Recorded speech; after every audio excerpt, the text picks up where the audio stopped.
ये रसायन का कुल इसमें 50 प्रश्न है, ठीक है, और 50 प्रश्न है और सारा एग्जाम में पूछा गया क्वेश्चन है, विभिन्न एग्जाम में पूछे गए सारा प्रश्न है। तो एक एक क्वेश्चन को अच्छे से देखते हैं और इस पर बात करते हैं, ठीक है। सबसे पहला क्वेश्चन है कि आधुनिक आधुनिक रसायन शास्त्र का जनक किसे माना जाता है। ये एनटीपीसी 2016 में पूछा गया प्रश्न है। तो आधुनिक रसायन शास्त्र का जो जनक माना जाता है वो आप सभी को पता होगा, एंटोनी लेवोसियर है, ठीक है। एंटोनी लेवोसियर इसका सही उत्तर है। दूसरा प्रश्न क्या है आपके सामने, तो दूसरा प्रश्न है कि द्रव अवस्था की अधिकतम कितनी संख्याएं हो सकती है।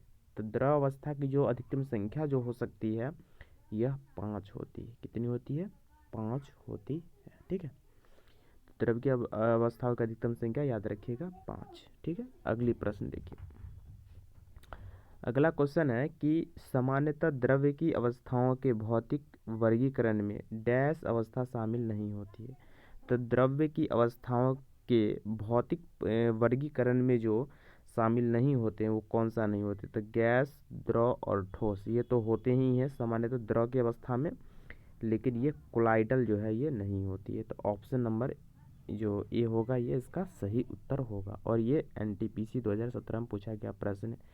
इसमें कुल 50 प्रश्न है और विभिन्न एग्जाम में पूछे गए प्रश्न है। इसको आप देख सकते हैं बहुत अच्छे से और अपने क्वेश्चन के लेवल को भी आप समझ सकते हैं ना।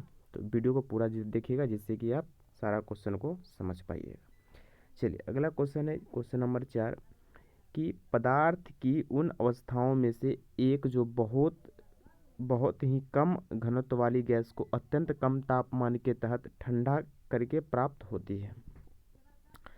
एक बार और क्वेश्चन को पढ़िए। बोला कौन सी डैश पदार्थ की उन अवस्थाओं में से जो बहुत ही कम घनत्व पर यानी बहुत लो डेंसिटी वाली गैस को अत्यंत कम तापमान के तहत ठंडा करके प्राप्त होती है।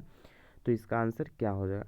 प्लाज्मा घनीभूत या प्लाज्मा या बोस आइंस्टीन घनीभूत या गैस। तो इसका आंसर होगा बोस आइंस्टीन घनीभूत, ठीक है। ऑप्शन नंबर सी इसका करेक्ट आंसर हो जाएगा, ठीक है। चलिए अगला प्रश्न है आपके सामने कि विज्ञान के संदर्भ में, ठीक है, क्वेश्चन है विज्ञान के संदर्भ में निम्न में से कौन सा गुण मिश्रण का नहीं है। तो इसकी संरचना नियत होती है, यह दो या अधिक तत्वीय तथा अथवा यौगिकों द्वारा बनता है, इसे भौतिक तरीकों से अलग किया जा सकता है और किसी मिश्रण के घटक अपने गुणों के को बनाए रखते हैं, ठीक है। ये क्वेश्चन एनटीपीसी 2017 में पूछा गया क्वेश्चन है। तो इसका सही उत्तर क्या होगा? तो विज्ञान के संदर्भ में पूछा गया कि मिश्रण का नहीं है, तो ऑप्शन नंबर ए को पढ़िए कि इसकी संरचना नियत होती है। मिश्रण का जो संरचना जो होती है वह नियत नहीं होती है, ऐसा है, ठीक है। लेकिन इसमें मिश्रण का नहीं है। कौन सा गुण मिश्रण का गुण नहीं है, ठीक है। ये मिश्रण का गुण नहीं है, इसकी संरचना नियत नहीं होती है। ये होता तब सही होता, लेकिन बोला कि इसकी संरचना नियत होती है, ऐसा नहीं है। इसीलिए इसका ऑप्शन जो है ये सही हो जाएगा, ठीक है। चलिए क्वेश्चन नंबर 6 को देखते हैं। क्वेश्चन नंबर 6 में क्या बोला कि कौन सा कथन सत्य है। तो पानी जो है हाइड्रोजन ऑक्सीजन का मिश्रण है, तो ये सही है क्योंकि H2O होता है पानी का जो फार्मूला होता है, तो हाइड्रोजन ऑक्सीजन मिलके बनता है, ठीक है। उसके बाद क्या बोला इसमें कि पानी नाइट्रोजन ऑक्सीजन का एक यौगिक है। क्या आपको ये लग रहा है? ये सही है। और दूसरी बात है कि एक बहुत बड़ा मिस्टेक है जो इसको देखना, जैसे बोला कि ऑप्शन नंबर ए में कि पानी हाइड्रोजन ऑक्सीजन का मिश्रण है, ये मिश्रण बोल रहा है, मिश्रण नहीं हो सकता है। H2O एक सूत्र है, एक फार्मूला है, और जो फार्मूला होता है एक यौगिक होता है, दो या दो से अधिक तत्वों से जो मिलकर बना होता है उसको हम तत्व बोलते हैं, ठीक है। मिश्रण उसको बोलते हैं जिसका कोई फार्मूला ही नहीं होता है। तो पहला ऑप्शन भी गलती हो गई इस हिसाब से, ठीक है। और दूसरा में बोला नाइट्रोजन तो आता ही नहीं है इसमें तो हाइड्रोजन ऑक्सीजन है। तीसरा ऑप्शन पर ये पानी ऑक्सीजन हाइड्रोजन का एक यौगिक है, तो यौगिक बोला ना, तो हम अभी बताए ना यौगिक क्या होता है, दो या दो से अधिक तत्वों का जो मिश्रण होता है, मतलब योग से जो मिलकर बना होता है उसी को हम यौगिक बोलते हैं। तो पानी में हाइड्रोजन और ऑक्सीजन दोनों होता है, इसीलिए ऑप्शन नंबर सी के साथ आपको जाना, ठीक है। बवंडर मिस्टेक यहाँ पे है, ये दिखाओ कि मिश्रण दे दिया लास्ट में, पानी हाइड्रोजन ऑक्सीजन तो है लेकिन मिश्रण बोला था इसीलिए गलत हो जाएगा, यौगिक है ना, ये होगा। तो ऑप्शन नंबर सी इसका करेक्ट आंसर होगा। चलिए अगला क्वेश्चन है आपके सामने कि हवा एक डैश है। तो हवा क्या है? एक शुद्ध मिश्रण, केवल यौगिक का मिश्रण, केवल तत्व का मिश्रण, दोनों तत्व यौगिक का मिश्रण। तो हवा जो है, हवा में बहुत सारी गैसें पाई जाती है, आप लोग को पता ही होगा। तो इसमें आप कह सकते हैं कि इसमें तत्व और यौगिक का मिश्रण होता है। तो ऑप्शन नंबर डी इसका करेक्ट आंसर हो जाएगा। ठीक है, क्या हो जाएगा? डी ऑप्शन होगा। दोनों तत्व और यौगिकों का मिश्रण जो है सो वह एक हवा है एक। ठीक है, तत्व और यौगिक का मिश्रण भी है।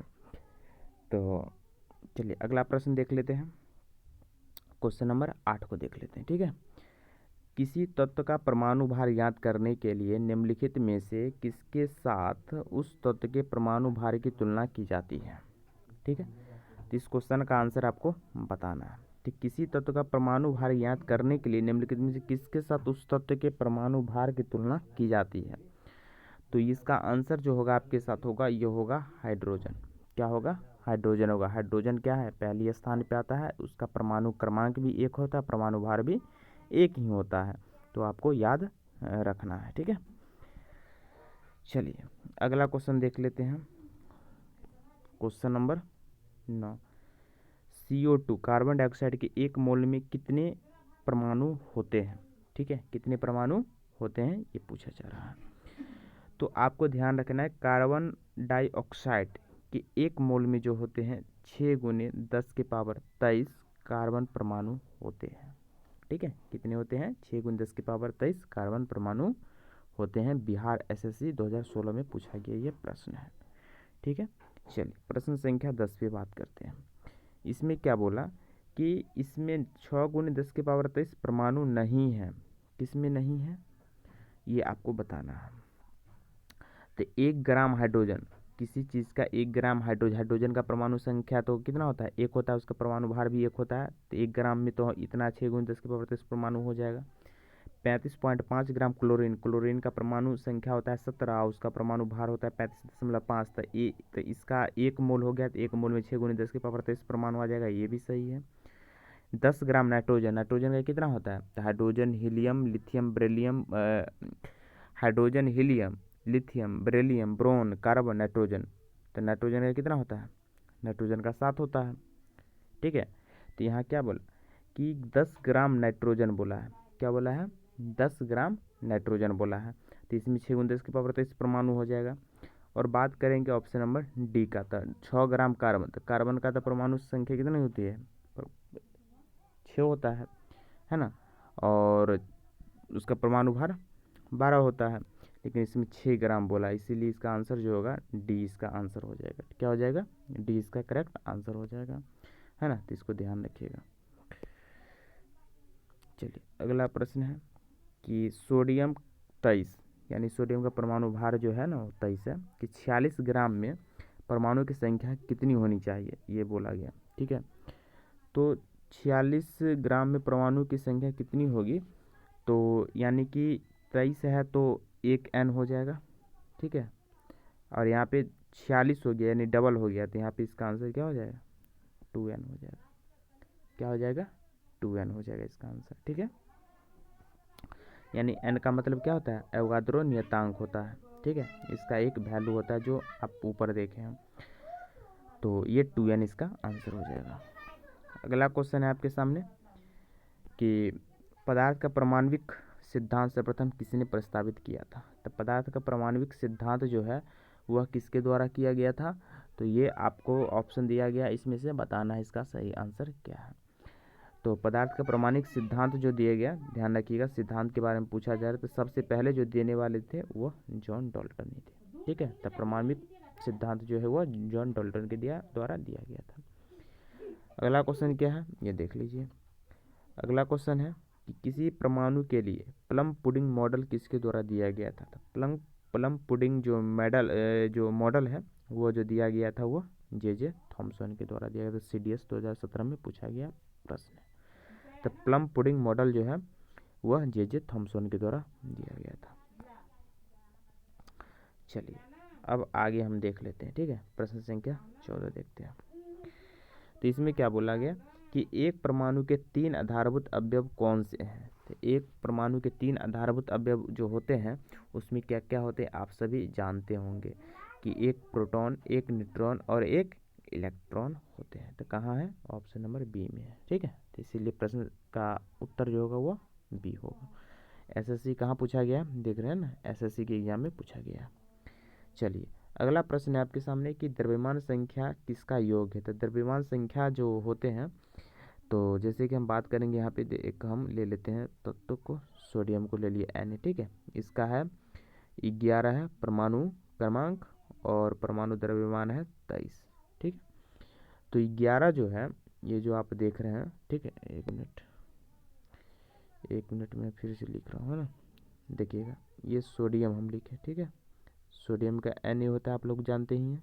ठीक है, इसका परमाणु क्रमांक 21 और परमाणु भार जो होगा वह 23 होगा। ठीक है, तो द्रव्यमान संख्या किसका योग है? तो द्रव्यमान संख्या ये ऊपर वाला है 23। तब द्रव्यमान संख्या जो होता है इसमें प्रोटॉन और प्लस न्यूट्रॉन होता है। तो ऑप्शन नंबर बी आपका करेक्ट उत्तर हो जाएगा। प्रोटॉन और न्यूट्रॉन मिलके जो है परमाणु भार बनता है, जिसको हम द्रव्यमान संख्या भी बोलते हैं। ठीक है, याद रखिएगा। अगला प्रश्न है आपके सामने, कौन सा एक न्यूक्लियन नहीं है? कौन सा एक न्यूक्लियन नहीं है ये पूछा जा रहा है। तो आपके सामने है प्रोटॉन है, न्यूट्रॉन है, इलेक्ट्रॉन है।